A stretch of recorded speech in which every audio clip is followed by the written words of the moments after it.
Jean-Paul est académicien de la LS depuis 2010, agrégé de l'université en physique, École normale supérieure de Saint-Cloud, et docteur d'État et sciences. Il est aujourd'hui professeur émérite en informatique de l'Université de Lorraine. Son domaine de recherche est l'intelligence artificielle dans ses aspects théoriques et appliqués.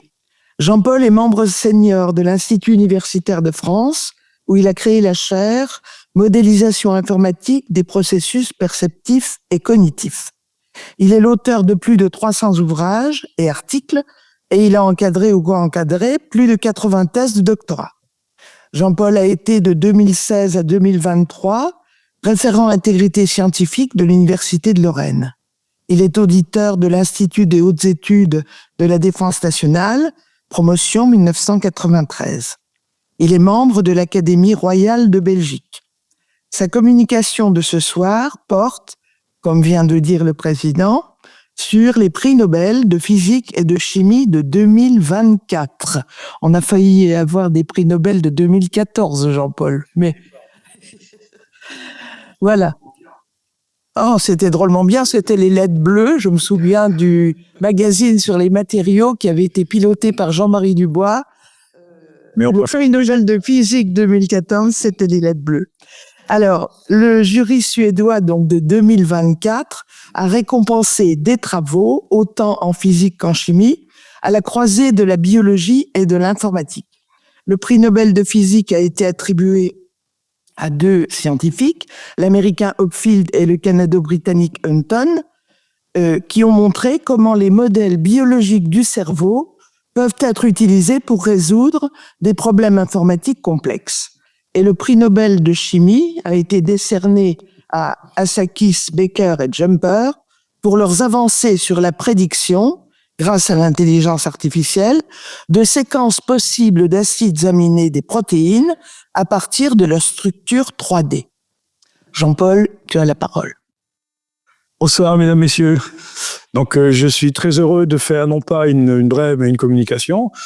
J'espère que Michel est en ligne. Dans ce cas, je te dirai, mon ami, que j'espère que la raison pour laquelle tu n'es pas là va se résoudre et que nous t'attendons de pied ferme en janvier. Donc, puisque vous êtes des scientifiques et que vous vous intéressez à l'actualité scientifique, il ne vous a pas échappé que les prix Nobel de physique et de chimie, cette année 2024, ont été attribués à des chercheurs, mais ont été attribués en même temps à l'intelligence artificielle.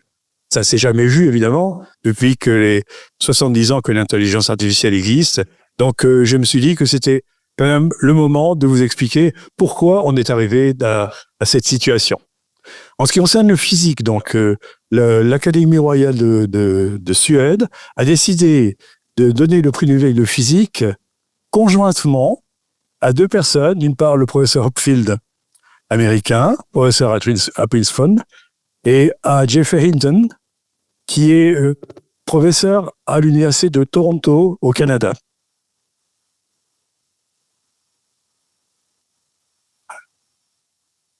Et sachez que Hinton avait déjà eu le prix Turing en 2019 avec deux autres chercheurs, Yann Lequin, qui est un Français que certains d'entre vous connaissent puisque je l'avais fait venir à Nancy il y a quelques années, et Yoshua Bengio, qui est un Canadien de Montréal. Donc, Hinton avait déjà été largement récompensé pour ses travaux. Et la raison pour laquelle donc ces deux collègues ont été nobelisés, c'est, voilà ici, avec Hopfield qui est là et Hinton qui est ici. Et la raison de cette nomination, c'est des découvertes et des inventions qui permettent l'apprentissage par machine à l'aide de réseaux neuronaux, de réseaux neuro-artificiels. Précisons un petit peu. Hopfield de son côté avait n'a pas eu une activité très importante dans le domaine de l'intelligence artificielle. Il a surtout un article de 1982 dans lequel il décrivait un type particulier de réseaux neuronaux qu'il avait appelé Content Addressable Memory. On dirait en français mémoire adressable par leur contenu ou mémoire associative. C'est-à-dire que c'est un type de mémoire qui permet d'accéder à une information, non pas par une adresse dans une mémoire, dans un ensemble de mémoires, mais par une partie du contenu. Par exemple, je pourrais avoir un accès du type Derniam, et avec Derniam, j'accéderai à tout un ensemble d'informations concernant Jean-Claude, ses activités, sa famille. Son banché, son compte en banque. Mais ça n'a pas eu, c'est plus un succès théorique que pratique. Mais comme je le disais dans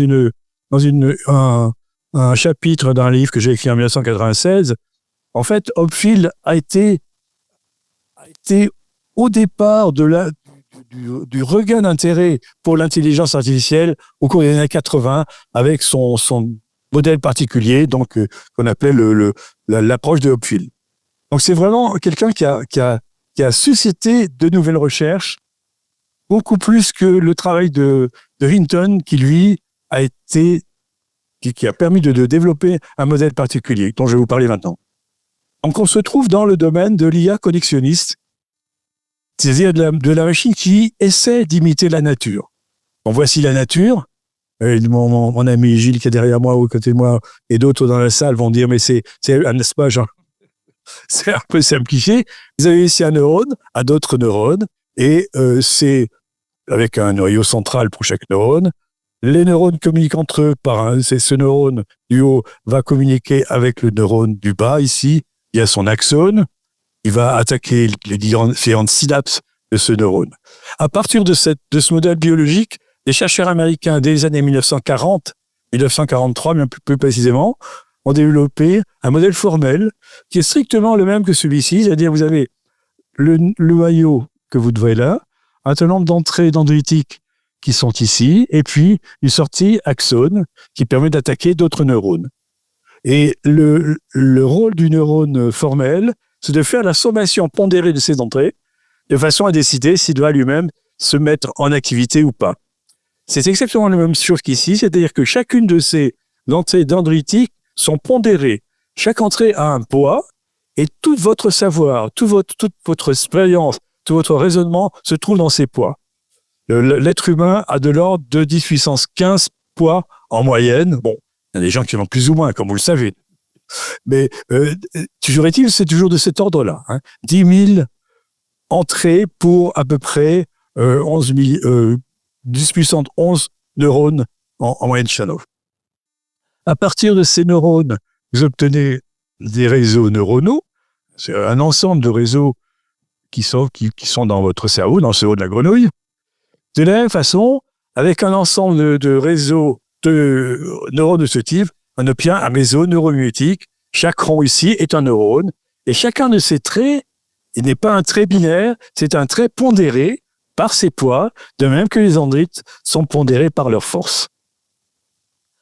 Alors, l'idée, et l'idée de Hinton en particulier, et de Lequin et des autres, c'est de trouver une façon de calculer ces poids. Parce que de même que nous modifions sans cesse le poids de nos cerveaux à partir de notre expérience, de ce que nous lisons, de ce que nous voyons, là aussi, le réseau neuronal va modifier ses poids en fonction de ce qu'on lui mettra en entrée, de façon à avoir une sortie qui soit correcte. Alors, il faut trouver l'algorithme qui permet de calculer tous ces poids. C'est très, très compliqué. Regardez voir un peu ce que ça veut dire. Bon, finalement, pour ne pas avoir d'ennui avec mon ami Jean-Pierre Jaluc, je veux dire tout de suite que la communication entre deux neurones n'est pas seulement électrique. C'est-à-dire que vous avez une solution de continuité et entre un neurone qui est ici et le suivant, vous avez effectivement un influx électrique qui part dans l'axone, mais à un moment donné, il se passe de la chimie. C'est-à-dire vous avez un neurotransfecteur qui va permettre de transporter ce signal électrique de ce neurone de gauche vers le signal de droite. On n'est pas très très fort là-dessus en ce qui concerne l'intelligence artificielle. Disons que pour l'instant, on s'en passe totalement. C'est-à-dire pour nous, les neurones ne font que communiquer électriquement. Peut-être qu'un jour, on aura un modèle plus précis qui me permettra d'avoir cela. Mais c'est pas encore le cas pour l'instant. Donc, on reste sur l'électricité. Alors, nous sommes donc dans l'apprentissage. Le propre de ces réseaux neuronaux, et c'est vraiment leur plus grande force, c'est d'être capable d'apprendre à partir d'exemples. De même que nous-mêmes, nous apprenons, évidemment. Comment? Prenons d'abord le côté humain, ou disons biologique. Donc, vous avez un neurone, un deuxième, un troisième, et des synapses. Si la connexion est importante entre ces deux neurones, eh bien, on va avoir une liaison plus forte. Si en revanche, ces deux neurones ne communiquent pas souvent, eh bien, progressivement, le poids va diminuer. De la même façon, si vous prenez les neurones machines maintenant, lorsque deux neurones vont être plus souvent en communication, leur phase va augmenter, et s'ils sont moins souvent en communication, eh bien le poids va devenir plus faible. Bon, c'est facile à dire. Et comment on fait ça? Ben, c'est précisément là qu'est le prix Nobel de Hinton, Lequin et Benjou. Encore une fois, Hopfield n'a rien à voir avec les histoires. Comment? Eh bien, il faut revenir un peu en arrière. Je montre qu'ici, lorsque on est dans un réseau neuronal tel que celui-ci, on va mettre maintenant en entrée une certaine information et on veut que le réseau neuronal nous donne une bonne réponse. Supposons que je mette ici les informations décrivant un caractère écrit, un A, écrit, dactylographie. Je voudrais qu'en sortie, il y ait la sortie du A qui soit active et que les autres soient inactifs. Le système a reconnu le A. Si c'est le cas, je suis content. Si c'est pas le cas, eh bien, je veux dire que tous ces poids ne sont pas bons. Il y a des erreurs. Comment les modifier? Eh bien, on est obligé de revenir en arrière. On va repartir de la valeur de la sortie, et puis je vais calculer une erreur ici, un gradient d'erreur, si vous voulez, dérivé d'erreur, et je vais rétropropager cette erreur depuis la sortie vers l'entrée. Et je vais modifier tous les poids pour que ça marche. Vous allez me dire, oui, mais si vous faites ça, ensuite, si on recommence pour un autre caractère, ça va tout perturber. Eh bien non. On montre mathématiquement, il y a un théorème qui montre que si on a suffisamment de bons exemples à montrer en entrée, on va converger vers une distribution de poids où tout marchera bien. Presque bien.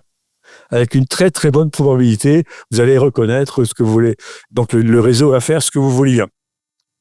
Voilà le principe de base de ce qu'on appelle la rétropropagation du gradient d'erreur, dans lequel le français Yann Lequin est un des deux. On le dit pas souvent, donc il y a encore l'occasion de le dire, surtout c'est un ami, un des deux qui ont fait cette invention avec Hinton. Donc voilà ce qui a permis à Hinton et puis Hopfield pour son côté secondaire d'avoir le prix Nobel de physique. L'avancée décisive, ça a été il y a quelques années avec l'arrivée des réseaux dits profonds. On est toujours dans les réseaux neuronaux.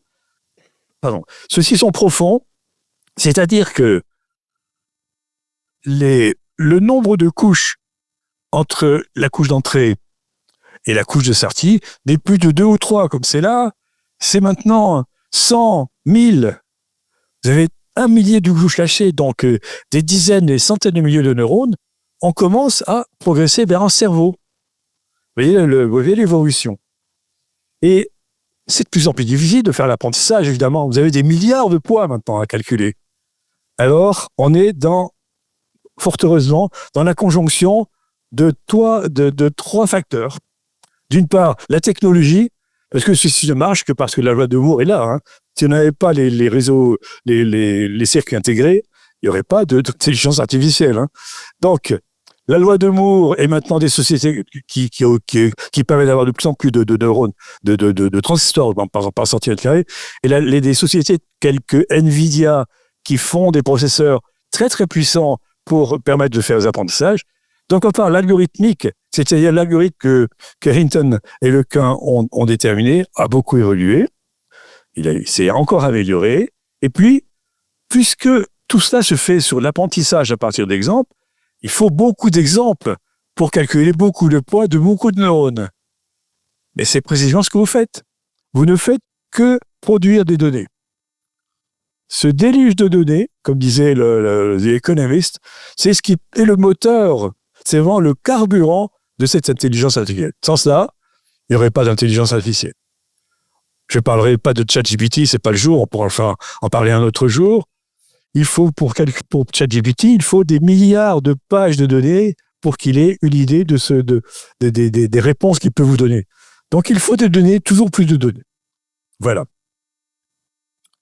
Et on a donc de cette façon clos le prix Nobel de physique sur ces apprentissages profonds de réseaux neuronaux.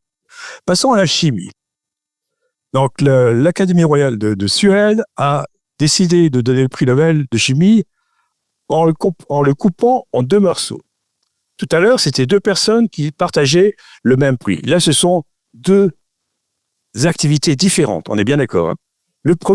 La première moitié est attribuée à David Baker, qui est un médecin à l'université de Washington. Et la raison pour laquelle il y a le prix Nobel, c'est pour la conception informatique de protéines. Et la deuxième moitié est attribuée à un groupe de 2 personnes qui sont Demis Hassabis et John Jumper. Demis est anglais, Jumper est américain, travaille à Londres, dans cette société extraordinaire qui s'appelle DeepMind, qui est une petite société qui a été rachetée par Google, qui font des choses extraordinaires. C'est eux qui sont maintenant champions du monde de Go également. J'avais eu l'occasion d'en parler également. Les voyez, ces braves gens. Baker, Hassabis et le jeune Jumper qui a fait 10 ans de moins, c'est un jeune chercheur. Encore un assez jeune chercheur. Qu'est-ce qu'ils ont fait, ces gens-là? Eh bien, il faut, pour cela, revenir aux protéines, pour comprendre. Une protéine, c'est une chaîne d'acides aminés qui se replie de façon très compliquée sur elle-même. Mais ce qui est intéressant, c'est que la forme 3D de cette protéine est codée dans la séquence d'acides aminés. Alors, 2 défis que se sont posés les chercheurs depuis longtemps. Le premier, c'est prédire la structure à partir d'une séquence d'acides. Et c'est un logiciel qui s'appelle AlphaFold, qui a été fait par les deux gars de Google, là, qui a fait cela, et qui le fait de façon extraordinaire et quasiment aussi bien que les meilleurs des chercheurs. Et puis deuxième défi, c'est, donc j'en montre tout de suite, un certain nombre de structures de protéines qui ont été déterminées totalement automatiquement par AlphaFold, avec une précision qui est de l'ordre de 90 à 95%. Il y a des erreurs, mais l'être humain fait des erreurs également, mais à au moins 90%, la structure est bonne. Et vous voyez ici des protéines qui existent. Hein. AlphaFold a créé une base de données j'ai mis 350 000, il y en a plus que ça maintenant. C'est-à-dire quasiment les protéines les plus importantes ont leur forme 3D qui existe dans ce dictionnaire. C'est formidable pour les chercheurs. Et si vous avez une nouvelle protéine, vous la fournissez à AlphaFold et vous avez la solution très rapidement. Deuxième défi, eh bien, est-ce qu'on peut concevoir de nouvelles protéines? Est-ce que c'est possible? Eh bien, notre ami Baker a dit oui.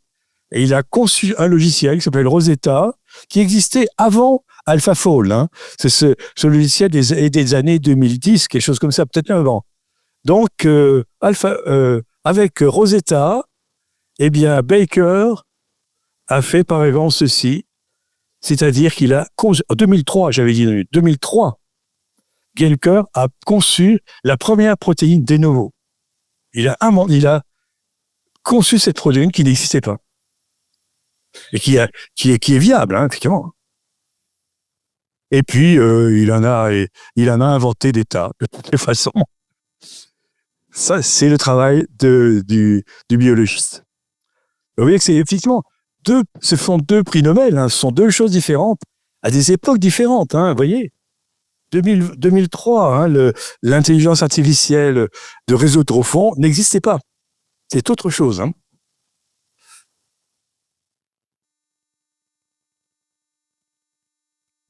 Donc, finalement, le prix Nobel de chimie, qu'est-ce que c'est? Pour un chimiste, ben, c'est pas de la chimie, hein. C'est à la croisée de l'IA et de la biologie. Je suis désolé pour les chimistes, j'en vois un certain nombre qui sont mes amis aussi. Mais voyez, comme quoi l'intelligence artificielle intervient dans les domaines extraordinaires. Alors, moi j'en suis content parce que ça fait 45 ans que je fais de l'IA, mais d'un autre côté, c'est peut-être un peu abusif. Voilà. Cette opinion n'engage que moi. Hein. Mais je pense qu'en physique, en particulier, il y a peut-être d'autres choses à couronner. Enfin, mais c'est bien, hein, tant mieux pour ces personnes. Alors en fait, c'est pas fini. Parce qu'en fait, AlphaFold, depuis qu'il a eu le prix Nobel, a encore fait autre chose. Bon, vous connaissez un problème, vous connaissez bien sûr, c'est le problème de la connexion entre un spermatozoïde et un œuf. Comment ça se passe? Comment se fait la connexion? Eh bien, on savait pas très bien. Plus précisément, on savait qu'il y avait, aussi bien, on l'avait étudié chez les poissons, chez les mammifères, on savait qu'il y avait 2 protéines qui étaient en cause, mais il manquait quelque chose. Eh bien, figurez-vous qu'AlphaFold a trouvé le quelque chose, c'est la protéine TMM81 qui complète le lien entre le spermatozoïde et l'ovule. Et ces 3 protéines sont la solution du problème. Ça a été fait en 2024. Hein. Donc, on aurait pu penser que, ayant le prix Nobel, il allait se reposer. Mais non, si le logiciel ne se repose pas, ça, la digression. Donc, je rigole parce que ce sont effectivement les gens de la société DeepMind qui ont fait cela, et je trouve ça formidable. Alors, quand même, sachez que, donc, voilà les 3 protéines, et là, la solution est complète. Maintenant, on sait parfaitement comment ça se passe. Donc, c'est une façon peut-être de traiter certaines stérilités. Maintenant qu'on sait comment les choses se passent, peut-être il va y avoir des progrès formidables là-dessus. Cela étant, sachez que poisson, souris, être humain, la recette est la même. Hein. Le résultat. Et c'est pas fini. Parce qu'il y a un 3e prix Nobel aussi qui s'appelle le prix Nobel d'économie. Et le jury Nobel a décidé d'attribuer le prix Nobel d'économie pour des études sur la façon dont les institutions se forment et apportent la prospérité. Ça a été donné à 3 chercheurs, 3 universitaires américains qui sont ici. Le premier est Sidaron Acemoglu est d'origine turque. Eh bien, figurez-vous que lui, ce qu'il étudie, c'est l'impact des technologies sur nos vies. Et il publie sur quoi? Sur le rôle de l'IA dans cet impact. Donc, c'est un 3e prix Nobel où l'IA n'est pas complètement absente. Là, j'ai forcé un peu, mais c'est comme ça. C'est quand même vrai. Merci.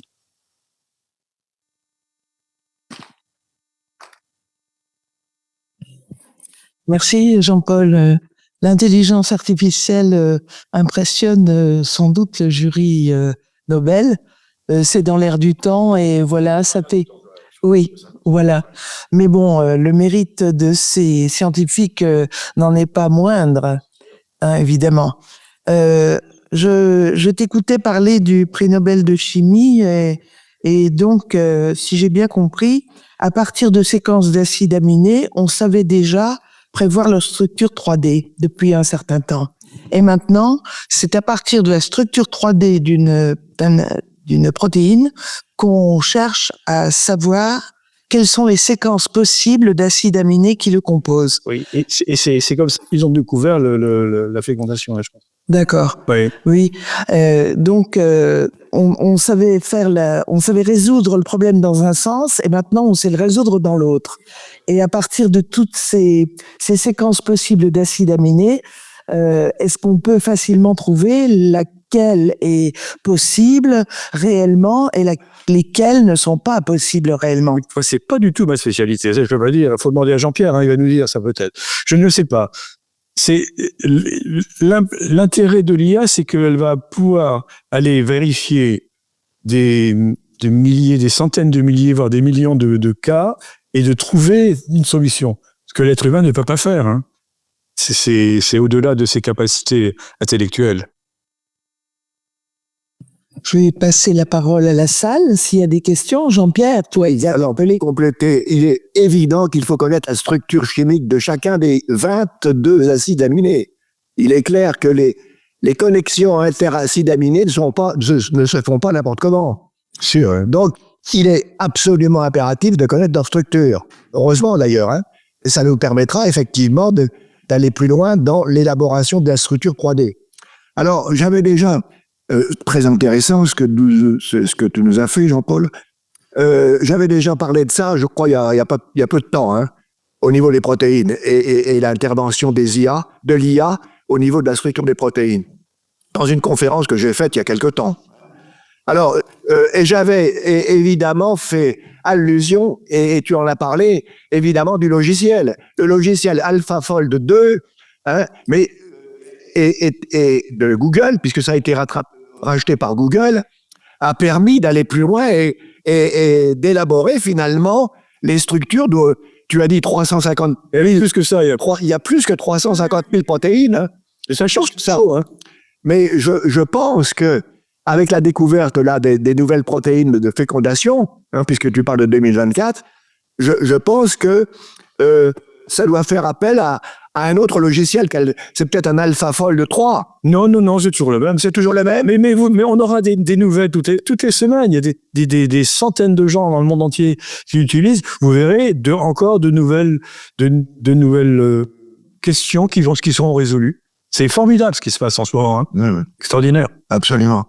Et c'est très utile finalement, cette interdisciplinarité. Hein? Qui l'eût cru? Ouais. Jusqu'à maintenant, on n'avait que des méthodes physico-chimiques pour trouver les structures 3D. Mais cela étant, Rosetta a une grosse est très intéressant aussi parce que ce n'est pas du tout la même approche. Hein. Rosetta n'utilise pas AlphaFold, hein, ne connaît pas les réseaux neuronaux profonds. C'est une autre approche du problème. Ouais. Ça, il faut bien voir. Hein. C'est pour ça que le Nobel a scindé en deux. Il n'a pas donné le prix Nobel à 3 personnes, il l'a donné à 1 plus 2. Jean-Claude Derniam. Oui, tu es passé rapidement tout à l'heure sur la partie chimique dans la synapse.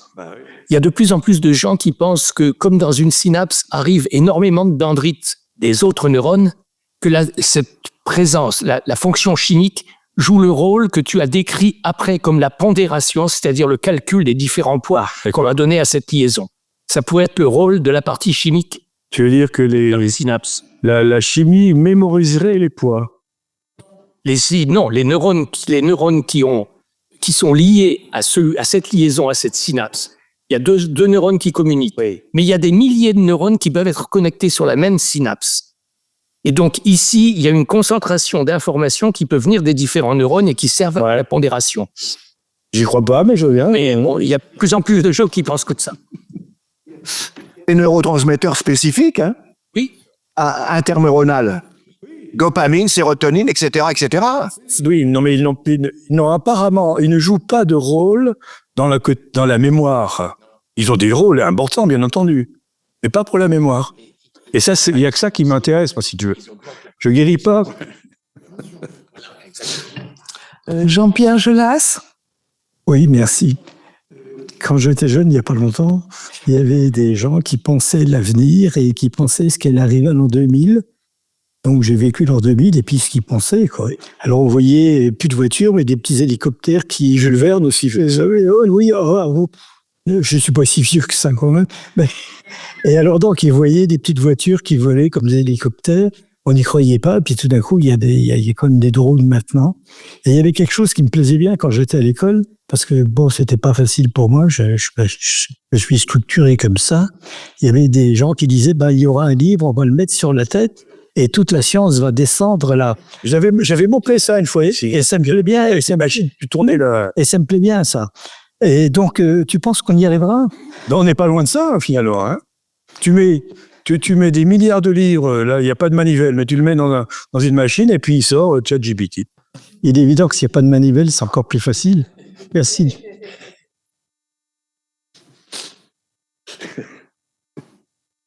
Plus de questions dans l'hémicycle? Bon, je crois que... Je voulais remercier Jean-Paul parce que on a beau lire des choses sur l'intelligence artificielle, on bute toujours en fait sur le début, sur comment ça marche, comment ça fonctionne. Là, tu nous l'as très bien expliqué. Merci. Parce que si on n'arrive pas à rentrer par la petite porte, on peut rien faire. Puis je voudrais aussi recommander le livre qui a été écrit par Jean-Paul et Marie-Christine pour l'intelligence artificielle avec aussi leur fils, qui est toujours disponible, je pense. On peut faire un peu de publicité. Bon, très bien, voilà, à la fin de la séance. Merci encore.